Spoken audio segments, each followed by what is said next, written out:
امروز روز بزرگداشت یا روز ملی زبان اوزبکی است که مصادف بود با 29 میزان، ولی در شهر میمنه با اندکی تأخیر امروز برگزار شد. یک محفل بسیار با شکوه با حضور مسئولان محلی و فرهنگیان، یک تعداد مهمانان از ولسوالی.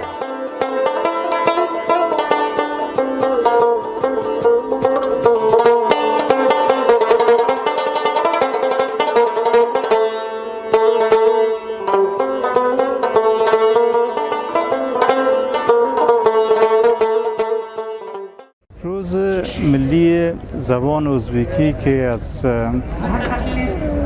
چندین سال به این طرف در تقویم افغانستان منحص یک روز تاریخی ثبت شده، امروز ما در شرایط متفاوت‌تر از سال گذشته در ولایت فاریاب در شهر میمنه تجلیل میکنیم.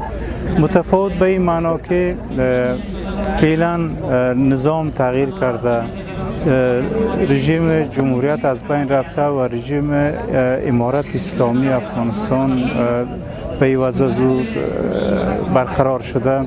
در این شرایط واقعا ما با دشواری های بسیار زیاد توانستیم که زمینه های تدبیر این محفل تدارک ببینیم. با تفاهم به مسئولین امارت اسلامی افغانستان در ولایت فاریاب این محفل تدارک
پژواک خبری اژانس د پیښو ریښتینې هنداره